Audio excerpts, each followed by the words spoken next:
Morning class 9 शुरू करते हैं हमारा आज का क्लास। इलेक्टोरल पॉलिटिक्स हमने शुरू किया था, तो आज हम लोग डिस्कस करेंगे व्हाट आर इलेक्टोरल कॉन्स्टिट्यूएंसीज। तो हमने डिस्कस ऑलरेडी कॉन्स्टिट्यूएंसीज हमने जो थे लास्ट क्लास में ऑलरेडी हमने डिस्कस किया था कि कॉन्स्टिट्यूएंसीज जो है किसे कहते हैं। तो आज का हमारा टॉपिक ही है कि इलेक्टोरल कॉन्स्टिट्यूएंसीज किसे कहेंगे से, ठीक है। तो in our country area based system of representative if followed नहीं होगा, इस फॉलोड होगा। यहाँ पे प्रिंटिंग मिस्टेक्स है, इसको आप देख लेना, ठीक है। तो यहाँ पर जैसे हमने डिस्कस किया था कि एरिया वाइज मीन्स अगर हम मान लेते हैं कि इतना बड़ा एरिया वन से हम लोग अगर डिवाइड कर लेते हैं तो पर्टिकुलर 1 2 3 4 5 6 जितने सारे हैं, अब मतलब यहाँ पे मान लेते हैं कि हमारे पास जो 12 एरिया है हमने डिवाइड कर लिया। कोई एरिया बहुत बड़ा दिख रहा है आपको, ठीक है, कोई बहुत छोटा दिख रहा है। तो यहाँ पे एरिया वाइज डिवाइड नहीं होती है, एरिया को डिवाइड किया जाता है पॉपुलेशन के बेस पे। तो एरिया किस बेस पे डिवाइड करते हैं? पॉपुलेशन के बेस पे, कि उस एरिया में पॉपुलेशन कितना है, उस बेस पे डिवाइड होती है। तो इसी तरह से नंबर 1 में देखो एरिया स्मॉल है, नंबर 5 में एरिया स्मॉल है, नंबर 9 में स्मॉल एरिया है, वहीं पर ये 4 है, 8 है, 12 में एरिया बहुत बड़ा है। तो इसके अंदर पॉपुलेशन जो है वो बहुत ही कम है, और नंबर 1 में जो है पॉपुलेशन ज़्यादा है। तो अब नंबर 1 एंड नंबर 4 का पॉपुलेशन लगभग सेम है, नंबर 2 एंड 3 में भी सेम है। तो एरिया को इस बेस पे डिवाइड किया जाता है कि सबकी जो पॉपुलेशन हो वो सेम हो। इसी तरह से पॉपुलेशन के बेस पे एरिया को डिवाइड किया जाता है, सो दैट सभी एरिया में जब वोटिंग हो तो सभी को जो वोटिंग नंबर ऑफ जो होंगे कैंडिडेट्स जो वोटर्स होंगे वो सब बराबर हो, किसी को ज़्यादा वोटिंग ना मिले। तो इसी तरह से the area which is been divided for the purpose of election based on population, ये बहुत इंपॉर्टेंट है कि पॉपुलेशन के बेस पे इसको डिवाइड किया जाता है, उसे कहा जाता है उस एरिया को constituencies. So these are called electoral constituencies, क्योंकि इलेक्शंस के लिए किया गया है तो इसीलिए इसको इलेक्टोरल कॉन्स्टिट्यूएंसीज के नाम से कहा जाता है। The voter elect one representative from their constituencies, हर एरिया से उस एरिया में, मतलब ब्लॉक नंबर 1 जो थे हमारा, वो नंबर 1 जो था उसमें मान लो कि 4 पीपल्स आर स्टैंडिंग, ठीक है, 4 पीपल्स आर स्टैंडिंग, और उसमें 4 पीपल्स में अब ये लोग चुनाव लड़ेंगे, अपने अपने स्पीचेस देंगे, प्रचार रैली निकालेंगे और अपने प्रोमिसेस करेंगे कि वो किस तरह से उस एरिया को बेनिफिट करेंगे, उस लोगों को क्या क्या फ़ायदा देंगे। अभी इनके बीच में कॉम्पिटिशन्स हो रही है, इन 4 के बीच में कॉम्पिटिशन्स होगा। अब लोगों को लगेगा कि इन 4 में से उनकी एरिया के लिए, इस एरिया के लिए ज़्यादा अच्छे कौन है, सुटेबल कौन है, जो उस एरिया को ज़्यादा और अच्छा से डेवलप करेगा, उनकी प्रॉब्लम्स को सॉल्व करेगा, तो लोग उन्हें वोट देंगे।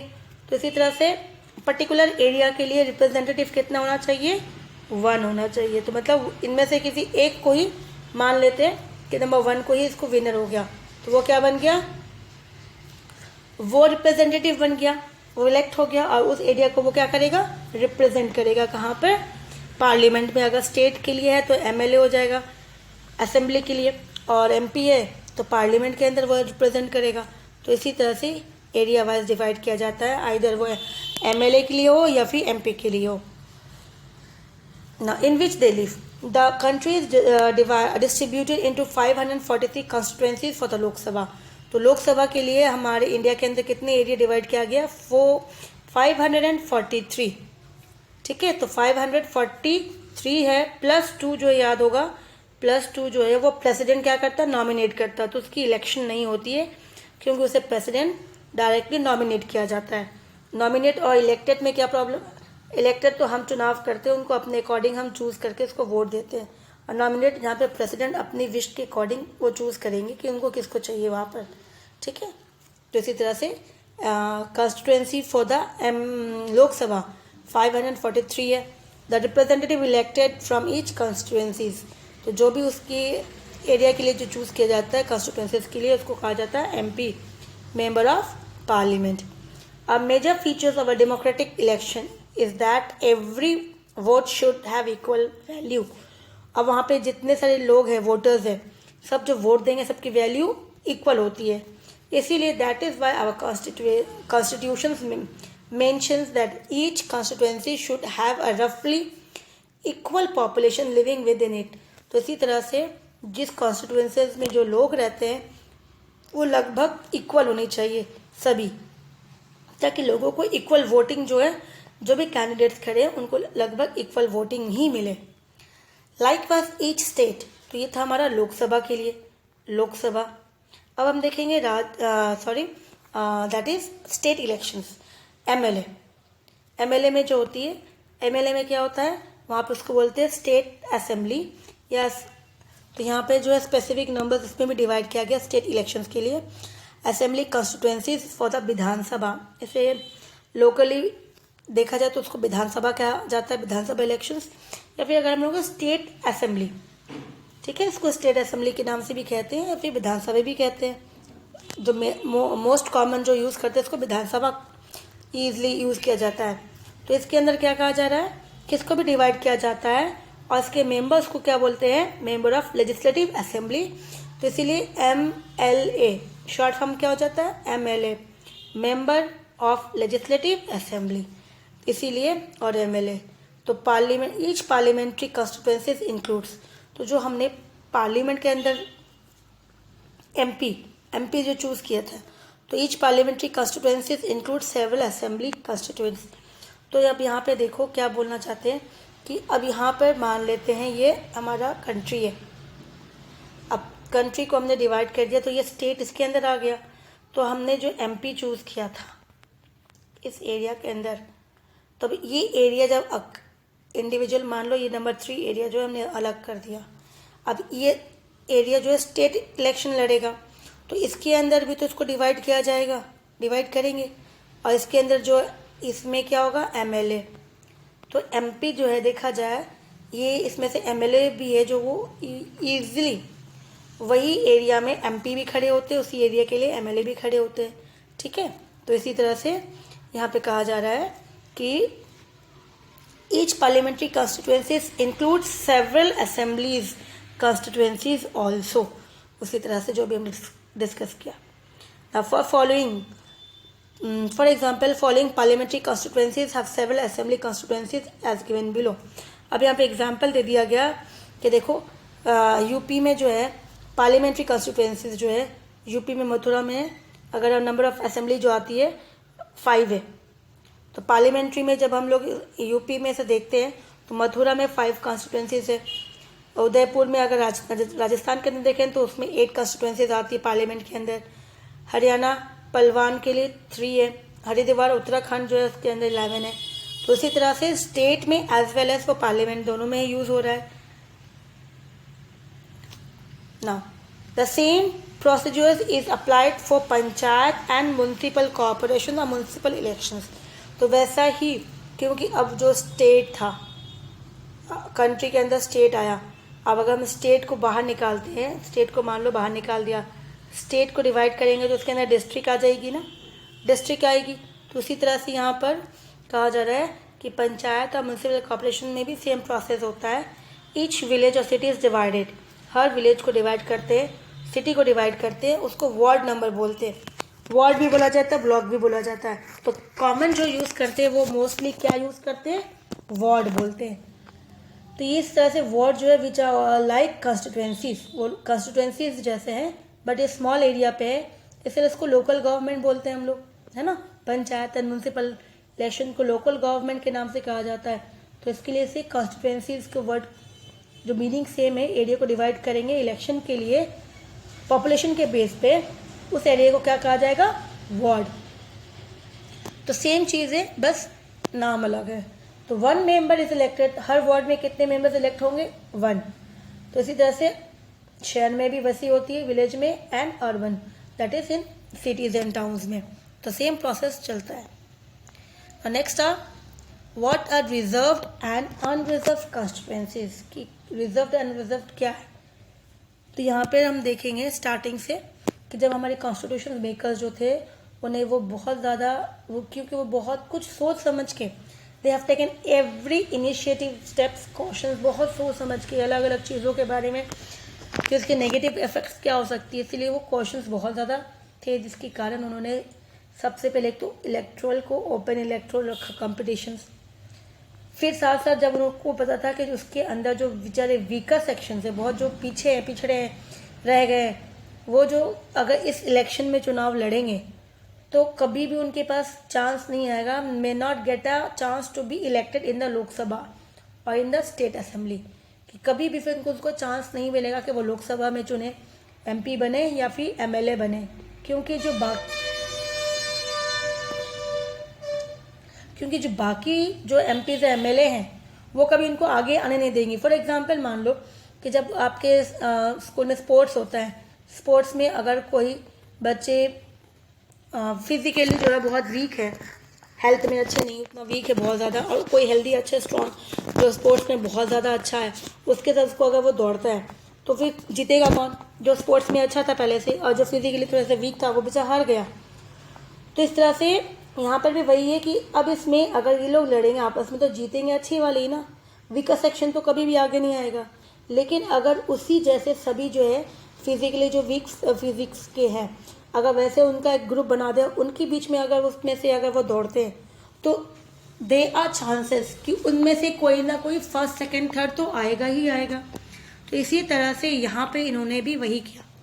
उन्होंने क्या किया कि they may have not the essentials, क्योंकि सबसे पहले ये बताया कि जो वीकर सेक्शन है उनके पास रिसोर्स नहीं है, एजुकेशन नहीं है, उनका कोई कॉन्टैक्ट नहीं है, ना इजीली कांटेक्ट नहीं कर सकते, कंटेस्ट नहीं कर सकते, इलेक्शन जीत नहीं सकते दूसरों के खिलाफ, क्योंकि सारे जो है पैसे वाले हैं, वो सारे जो है सीट्स उनको मिलेगी नहीं। तो फिर क्या करें, ये कैसे आगे आएंगे, इनको कैसे आगे लेके आया जा सकता है? तो इसी तरह से क्या किया गया, अगर ऐसा होता है then our parliament would be denied. तो अगर कभी सोचो उनको राइट्स नहीं मिले तो हम जैसे बोलते हैं वी आर डेमोक्रेटिक, हम पार्लियामेंट्री फॉर्म ऑफ गवर्नमेंट है, हम we are democratic peoples government है, तो जहाँ पे जनता को हम उसकी राइट्स ही नहीं दे रहे हैं, कुछ फ्यू सेक्शन जो है वो इंजॉय करती है राइट्स, बाकी जो है उसको किसी को राइट्स नहीं मिल रहा है, तो वो बहुत ज़्यादा देखा जाएगा अनडेमोक्रेटिक हो जाएगा। तो इसी तरह से it would make our democracy less democratic and less representative. तो ये चीज़ें नहीं हो, इसीलिए हमारे कॉन्स्टिट्यूशंस ने इसके बारे में बहुत सोच विचार के उन्होंने एक प्रोविजन बनाई थी जिसमें लिखा था special systems for reservations for the weaker sections, कि सिर्फ और सिर्फ उसमें सिर्फ कौन पार्टिसिपेट करेगा, जो वीकर सेक्शंस है वो ही पार्टिसिपेट्स करेंगे, और उस रिजर्वेशन में कोई और नहीं आएगा। तो अब ये आपस में अगर चुनाव लड़ेंगे तो ऑब्वियसली वो जीतेंगे ही जीतेंगे। जैसे हमने डिस्कस किया था कि स्पोर्ट्स में अगर उनका अलग से फिजिक्स बना दिया जाए तो ऑब्वियसली फर्स्ट सेकंड थर्ड तो आना ही आना है। तो इसी तरह से यहाँ पर भी वही काम किया गया, इनके लिए रिजर्व कॉन्स्टिट्यूएंसीज बना दी गई, एरिया बना दी गई, और वो भी हर स्टेट के अंदर, union territories and every states के अंदर रिजर्व रखा गया ST SC के लिए, SC schedule caste and ST schedule tribes. Schedules ये जो थे, ये नाम जो था पहले उनको हरिजन या फिर दलित के नाम से कहा जाता था, फिर BR अम्बेडकर ने इनको शेड्यूल नाम दे दिया, शेड्यूल कास्ट और शेड्यूल ट्राइब्स, ये उन्हीं के नाम दिए हुए हैं, और महात्मा गांधी इनको हरिजन के नाम से कहते थे।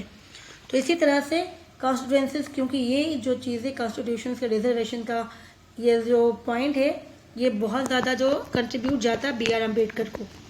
सो in a constituency reserve for schedule caste, any candidates belong to schedule caste can stand. तो शेड्यूल कास्ट की जो रिजर्वेशन रखी गई है वो सिर्फ शेड्यूल कास्ट ही उसमें चुनाव लड़ सकते हैं, कोई और नहीं जा सकता है, ठीक है। तो इस तरह से कोई और नहीं उसमें चुनाव लड़ सकता, वही लड़ेंगे। तो इसी तरह से क्या हो जाएगा, वो इजीली उसमें खड़े होंगे, उनको कोई डर नहीं है कि उनका सीट जो है कोई और छीन लेगा। इट इज़ टोटली फ्री, वो इजीली फ्री होकर कंटेस्ट कर सकते, चुनाव लड़ सकते हैं। अब ये भी जो इनकी जो फिक्स की गई है सीट, ये भी जो है वो किस तरह से प्रोपोर्शनल है, वो उनके पॉपुलेशन के बेस पे, कि उनका पॉपुलेशन कितना है उसके आधार पर उनको नंबर ऑफ सीट्स दिया गया है। तो 84 सीट्स जो है लोकसभा के अंदर है फॉर शेड्यूल कास्ट, और 47 जो है शेड्यूल ट्राइब्स के लिए सीट्स रिजर्व्ड है। और ये जैसे मैंने कहा कि प्रोपोर्शनल है, शेयर जो है टोटल पॉपुलेशन के बेस पे है, कोई रफली नहीं है कितना आपको दे दिया गया, ये टोटल पॉपुलेशन के बेस पे ही दिया गया है, ताकि अब इनके साथ भी कोई नाइंसाफ़ी ना हो, ये इजीली आगे बढ़े और अपने ही जो राइट्स है वो एंजॉय करे इसी तरह से। तो ये था रिजर्वेशन के लिए। At present this system of reservation of seat is also applied in elections of rural and urban local bodies at panchayat and municipal level also. तो ये सिर्फ लोकसभा या स्टेट इलेक्शन में ही नहीं, बल्कि विलेज में पंचायत या फिर शहर में म्यूनसिपल इलेक्शंस होती है उसमें भी एप्लीकेबल होता है।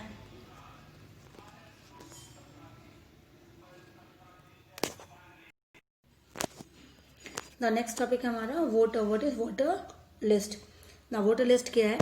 जिस तरह से आप मान लो कि जैसे आप अटेंडेंस स्कूल क्लास के अंदर आपकी अटेंडेंस लगती है, आपके अटेंडेंस रजिस्टर में जो आपके नाम होते हैं कि कितने बच्चे कौन से क्लास में कौन से सेक्शन में हैं, तो इस कॉल आउट किया जाता है, फिर आप प्रेजेंट है एब्सेंट है इसके हिसाब से।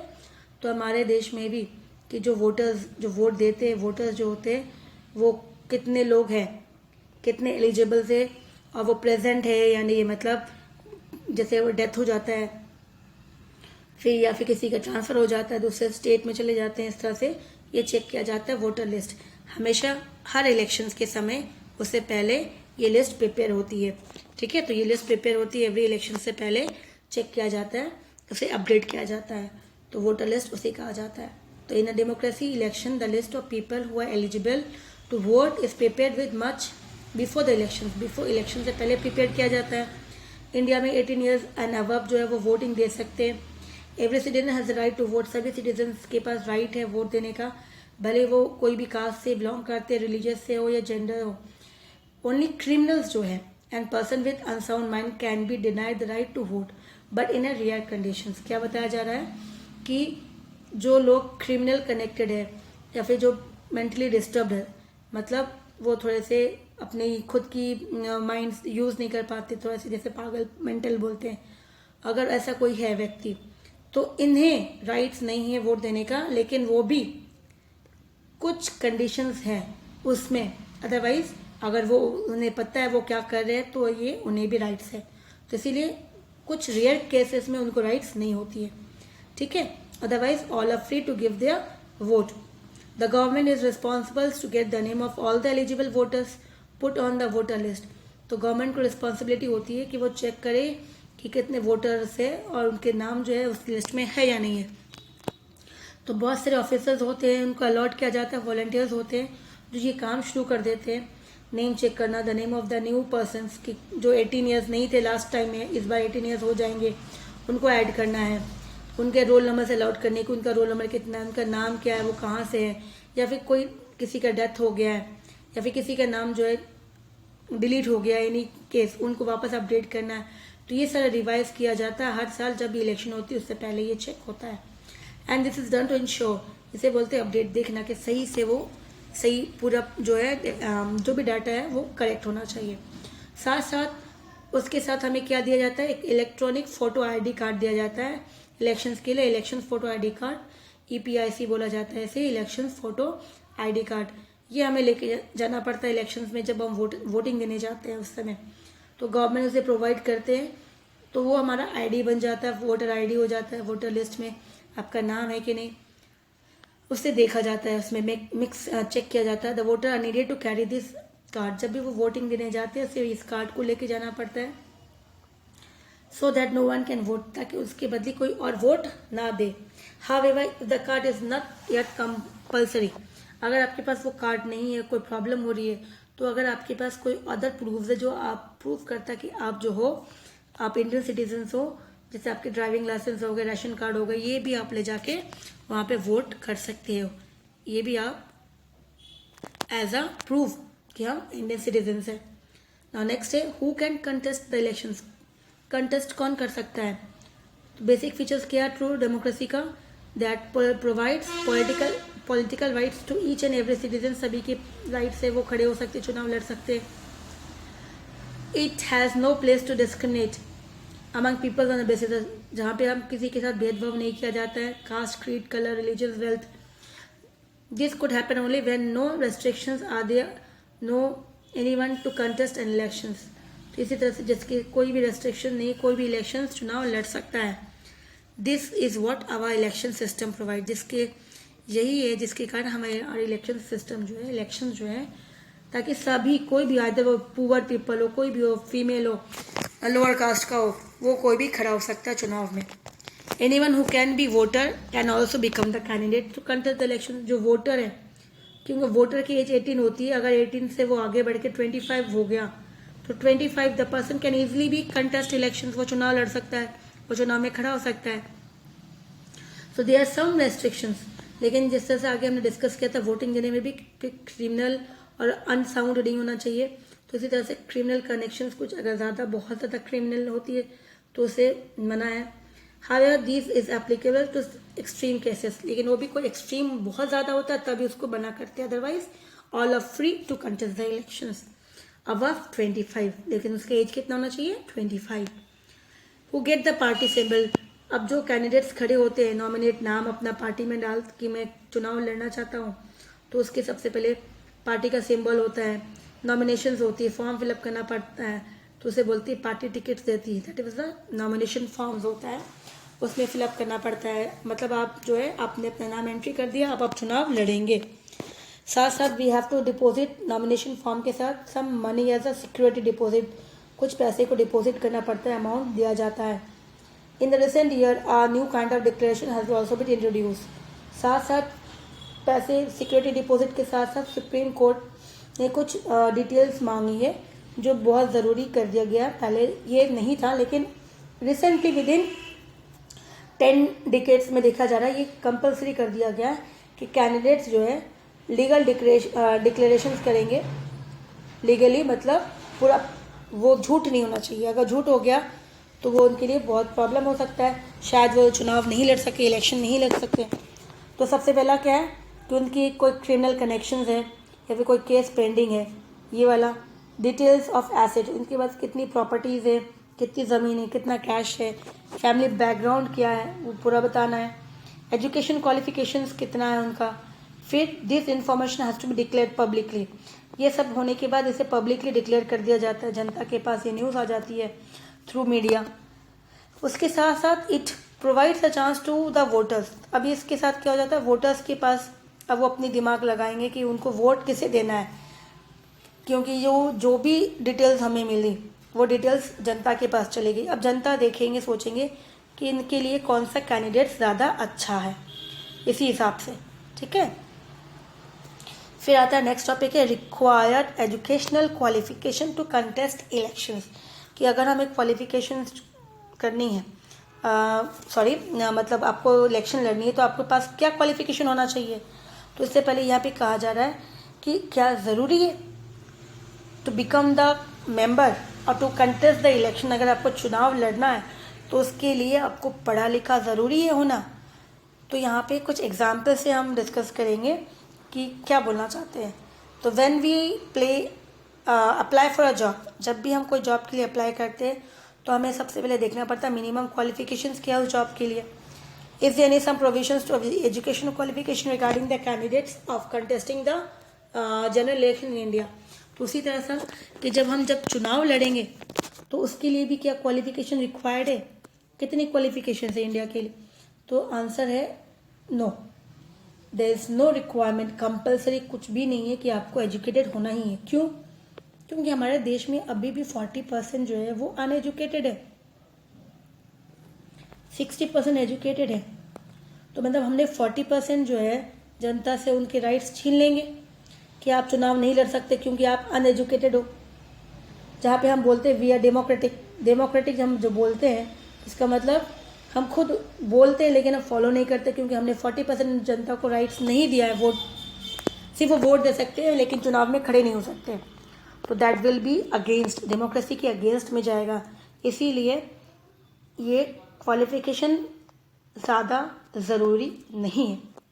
अगर आप एजुकेटेड हो तो वो प्लस पॉइंट है, but that is not compulsory और मैंडेटरी। क्यों? अब यहाँ पे एग्जाम्पल देखो, why it is so, why it is there is no educational qualification needed for such an important position which is directly related to planning and administrative of a country. The questions में arise in your mind. तो यहाँ पे क्या बताया जा रहा है कि आप सोच सकते हो कि अरे इतनी बड़ी इंपॉर्टेंट पोस्ट है, देश को चलाना है, जहाँ पे प्लानिंग करना है, और एडमिनिस्ट्रेशन देखना है कि कितना इनकम हो रहा, क्या हो रहा, नहीं हो रहा देश के अंदर।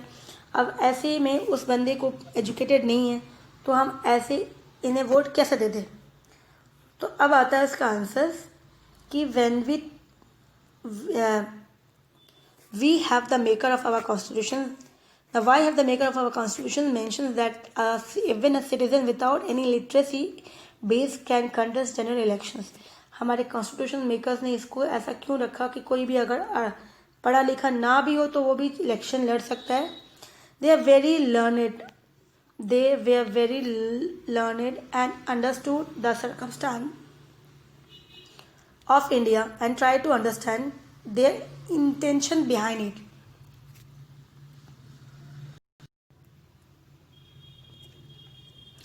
क्योंकि उन्होंने वो जो भी थे जिन्होंने कॉन्स्टिट्यूशन में फॉर्म बनाने में फ्रेम करने में पार्टिसिपेट किया था, they are totally learned and they understood कि ये कंडीशंस जो इंडिया में होगी, क्योंकि इंडिया के अंदर सभी लोग जो एजुकेटेड नहीं हो पाएंगे इतनी जल्दी, और जो अनएजुकेटेड है उसके पास राइट्स छीनना बहुत बड़ी बात हो जाएगी।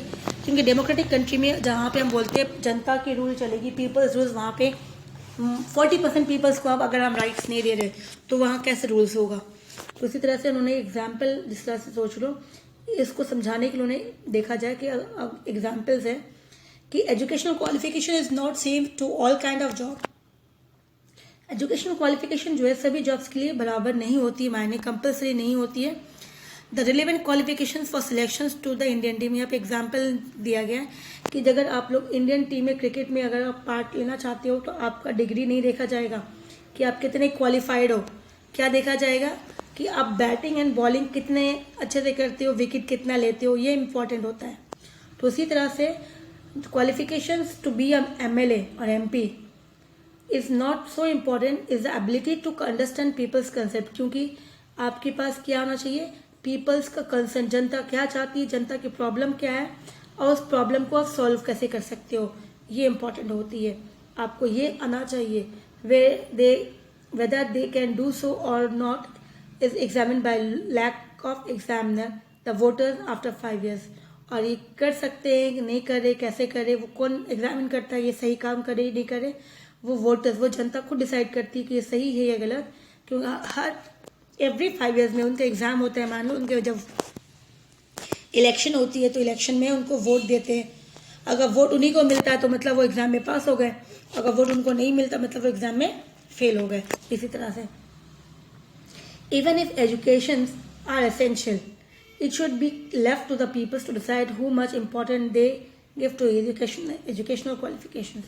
अगर एजुकेशन को भी अगर हम एसेंशियल मान लेते हैं तो हम जनता के ऊपर ही छोड़ देते हैं कि which one is more important, education और how they will discuss the problems with the peoples, कि जो जनता की प्रॉब्लम सॉल्व करते हैं।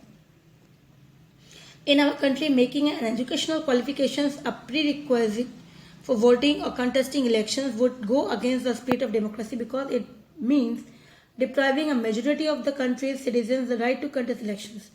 जैसे हमने डिस्कस कर लिया कि हमारे आधे मोस्टली जो है आधे से कम ही, लेकिन फिर भी near to the half people जो है वो अनएजुकेटेड है, तो वो डेमोक्रेसी के स्पिरिट के खिलाफ जाएगा।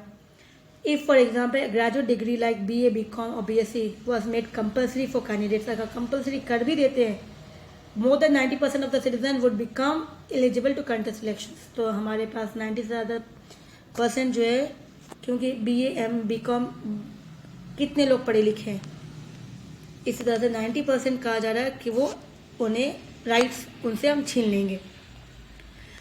Now you can understand why our forefather did not make education as a compulsory need to contest the elections। तो इसके लिए ज़रूरी नहीं है कि क्रिकेट खेलने के लिए हमें एजुकेशन होना है, पढ़ाई करना है, वो इम्पॉर्टेंट है। ये थोड़ा कंसेप्ट क्लियर होना चाहिए, लेकिन साथ साथ जो इम्पोर्टेंट है क्रिकेट में बैटिंग एंड बॉलिंग, तो यहाँ पर पॉलिटिक्स में क्या होना चाहिए, उनको जनता के प्रॉब्लम्स को बारे में पता होना चाहिए, उनकी प्रॉब्लम को सॉल्व करने कैसे करना है वो पता होना चाहिए। That is more important. अगर वो एजुकेटेड है that will be plus point. इस तरह से the election campaign in a democratic country the government is form by elected representative. तो यहाँ पे इलेक्टेड रिप्रेजेंटेटिव से ही बनते हैं। This representatives are elected by, इनको कैसे चूज किया जाता है, कास्ट करते हैं हम, वोट देते हैं।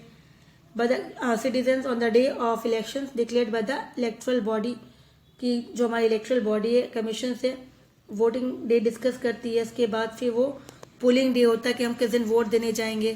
फिर उसके बाद पोलिंग डे जब होती है जब हम वोट देने जाते हैं, फिर फिक्स डे, उसके बाद पोलिंग डे के बाद फिक्स पीरियड होता है 2 to 3 वीक्स के बाद पॉलिटिकल पार्टीज जो पब्लिकली वहाँ पर फिर उसकी काउंटिंग होती है। फिर उस काउंटिंग के बाद पब्लिकली पॉलिसीज जो भी होती है वो टेलीविजन डिबेट्स में, मीटिंग्स, पब्लिक मीटिंग्स में डोर टू डोर जाते हैं। तो यहाँ पे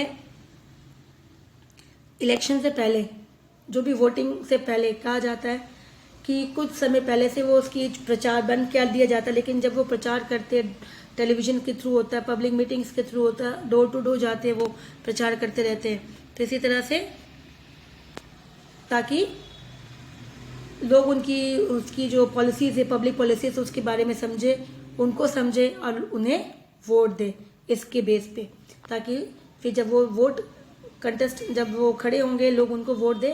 अब पोलिंग डे जो होती है फिक्स करते हैं, कौन फिक्स करता है डे को? इलेक्शंस कमीशंस, ठीक है। तो इस तरह से तो आज हम लोग यहीं तक रखते हैं, नेक्स्ट क्लास में वापस शुरू करेंगे election commission, that was election campaign से, ठीक है। तो अभी आप जो है चैप्टर्स वीडियोस को देखेंगे, चैप्टर्स को एक बार रीड आउट कर लेंगे। Till then take care.